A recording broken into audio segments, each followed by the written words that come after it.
If you want to check out the entire show, hit the link at the bottom of the screen. Available exclusively on odds.com. Have a happy holidays. A Merry Christmas. Enjoy the next few days. A lot of sports action for us. Let's get paid in full. Get that cash. PB. Okay, we move on. We roll on. Next up, we have Bears, Jacksonville Jaguars. Oh, God, that was an embarrassing bet that I so confidently made. Man. Bears 7-7, 4-3 on the road. Jacksonville Jaguars 113-1-6 at home. TIAA Bank Field, Jacksonville, Florida. 57 Fahrenheit, sunny, 6 miles an hour is the win. Bears coming off big 33-27 win at Minnesota. David Montgomery ran for a career high 146 yards, 32 carries. Our man Bebsy had his rush yards over. Trubisky was 15-21 for 202 yards, 1 touchdown, 1 interception. Allen Robinson caught 4 passes for 83 yards. Chicago only punted once, opening possession. This defense continues to roll. As soon as Bill Lazor started calling the plays, it took a little bit of time, but the OC's rolling. Cordero Patterson hurt his knee against the Vikings. He's questionable. That's a big loss. He does so many different things. He's very good special teams players, we know, but even wide receiving threat, running back threat. I know it's not as important with Montgomery back, but tight end Demetrius Harris listed as questionable with an ankle injury. Cornerback Jalen Johnson, Buster Screen, and safety Deion Bush are listed as questionable. Jaguars coming off 40-14 loss at Baltimore. Ugh, fucking joke. What a terrible bet. Bears open up at -7. They're now -7.5. The total goes from 46.5 to 47. Minshew was 22-29, 226 yards, 2 touchdowns, 0 interceptions, sacked 5 times, lost a fumble. Jacksonville gained only 62 yards rushing on 22 attempts, only 267 yards in total. Shark led receivers with 4 catches for 53 yards, so Bebsy hit that prop. James Robinson ran 16 times for 35 yards. It wouldn't shock me if he could bounce back, but he also could be getting tired from this huge load that he's carried.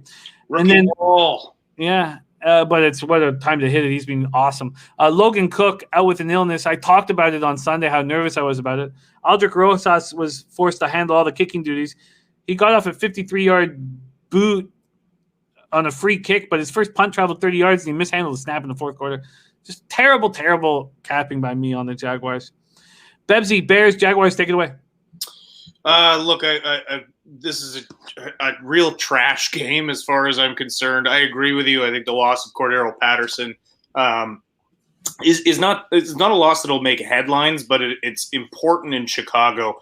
Obviously, there's no value in taking Jacksonville, especially with how horrendous they played last week. And so the value in this game to me is, David Sharp's hit the nail on the head again. Montgomery is hitting his props consistently 6 weeks straight, and the market's not correcting. They're not moving it up. But the only reason Chicago has found success lately is because they're not putting anything on Trubisky. They're just playing a run game with Montgomery and then letting Trubisky manage the game. And Mitchell hasn't been awful because of it. So I'm going to wait to see that line. It's probably going to come out somewhere in the same realm as it has lately, and that's another well I'm going to go to, I think, until it fails me.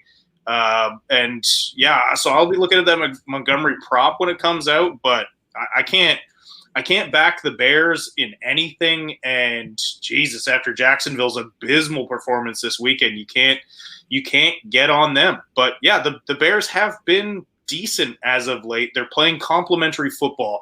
They're running the ball, allowing their defense some rest. That's the only time this defense has looked bad all year, is when their offense is 3 and out, 3 and out, 3 and out, 3 and out. They get tired and then they get beat. But right now it's just they're controlling the game with the run game and letting Mitchell make easy passes, not do much.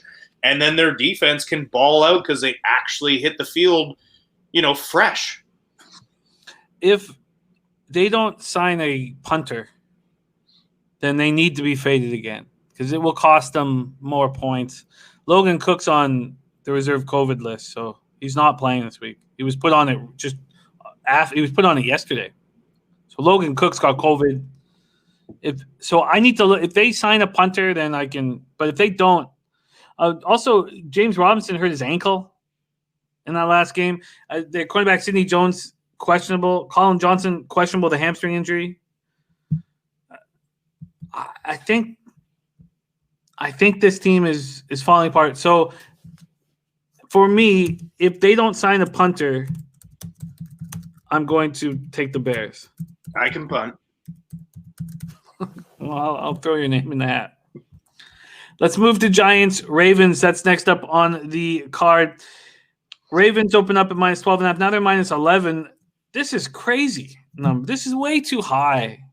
But look, I said that about the Ravens-Jags game, but the Giants... the Jags and the Giants are two very different football teams. I agree. This is too high. This total's at 45. First off, just before I get into this, do you expect Daniel Jones to be behind center? I do. I think they probably rushed him back, realized that was a mistake, gave him another week. He should be good to go this week. I mean, every injury is different and everything heals on a different timeline, but you got to figure he's back this week. And then, you know what? Let me just quickly, I know we're on this new game, but do you feel like that total at 47 for Bears Jacksonville is over the overs in play? No, I don't think the overs in play. The Jags could get shut down? The Jags could completely get shut down by this defense. Okay. I was about to think I might go back to that shark prop as well, but not against this defense, especially not if they're getting rest. We're at M&T Bank Stadium in Baltimore, Maryland. 40 Fahrenheit, mostly sunny, 5 miles per hour. Giants 5-9 on the season, 3-4 on the road. Ravens 9-5, 4-3 at home. Giants coming off 20-6 loss at home to Cleveland. Giants stayed a game back of first place Washington. Daniel Jones still dealing with a hamstring injury. Colt McCoy 19-31, 221 yards, 0 touchdowns, 0 interceptions. Daniel Jones listed as questionable this week. Freddie Kitchens had to call the plays because Jason Garrett was sidelined with COVID. Darius Slayton led the receivers with 4 catches for 74 yards. Wayne Gallman had a bad game. Cleveland just loaded the box against him. I mean, McCoy's not going to hurt you. So he ran 9 times for 29 yards. Devonta Freeman is close to a return. He's expected to be back in the lineup this week. Top cornerback James Bradbury out after being placed on the COVID-19 list on Thursday. So we'll see what happens to him this week. Cornerback Darnay Holmes is listed as questionable. David Sharp says Jacksonville not going to play this week. Why risk the number 1 pick now? That's a good point. Not Flush Allen, I'll grab you that team total.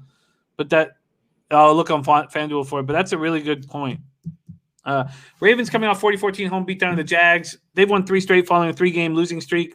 They remain in the hunt to secure one of the 3 AFC wildcard spots. Lamar Jackson, 17-22, 243 yards, 3 touchdowns, 1 interception. J.K. Dobbins, 14 carries, 64 yards. Marquise Brown activated off the COVID-19 list. And he set out the loss. He set out a loss in Pittsburgh after testing positive for the virus, but he's healthy now. He caught 6 passes for 98 yards. Cornerback Devontae Harris left with a thigh injury. And then they still have Calais Campbell, Marcus Peters, and Jimmy Smith inactive last week, so they're questionable this week. I can't believe you take Calais Campbell, Marcus Peters, and Jimmy Smith out of that defense, and they shut the Jags out in the first half. Fuck. Hey, maybe the Jags had good intel that the Jets were going to win. Crazy. This is nuts. Okay, Giants, Ravens. Nutflush Allen says Ravens getting ready at the right time. Double digits here? I mean, yeah. Both Gerald Jones and Nutflush Allen are making great points right now, but again, like I still don't have a ton of faith in this Ravens team. Like they have been able to blow out bad teams, but they've looked awful against good teams. I'm not calling the Giants a good team by any means, but we have seen their defense be able to put up a bit of a fight. I don't think this is impossible to take the Ravens at double digits. I don't.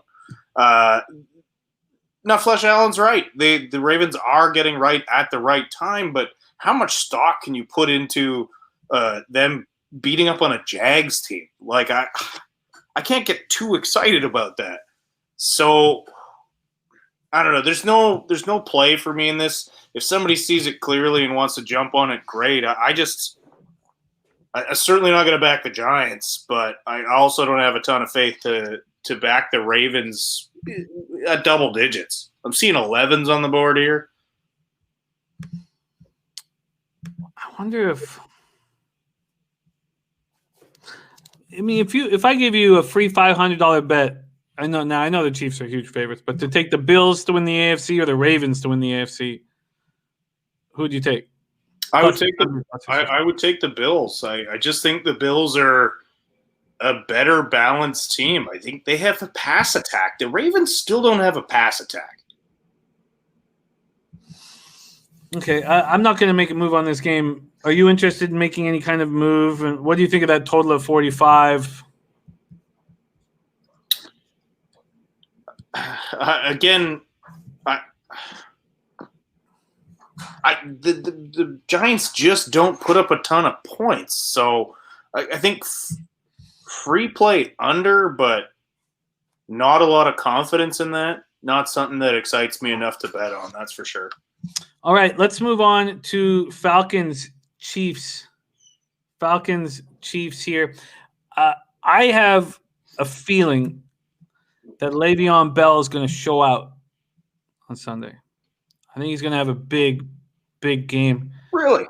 Yeah, he's saying all of the right things in the media. I've been extremely impressed with everything he said.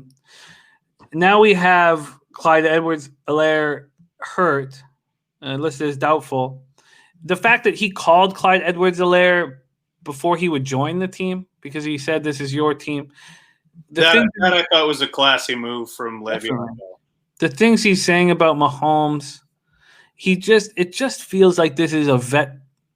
And when you see all of the issues in the front office with the Giants and with Gase and everything, I'm starting to give him a bit of some leeway in how he left. And he's now comfortable in the system, comfortable in Kansas City. This is a home game. And I think he shows out. So I'm going to bet a little more, and I rarely do this, but I'm going to bet a little more than normal on this prop. I'm going to bet a little more than a unit. I mean, it'll just be a unit for the show. Okay. Well, I think his rush prop last week was like 13.5 yards. So it'll certainly be higher because Edwards-Helaire is going to be out. But I just have this feeling that they're going to give back to Le'Veon now that he's the main man this week. And I'm going to put a sizable bet on Le'Veon Bell.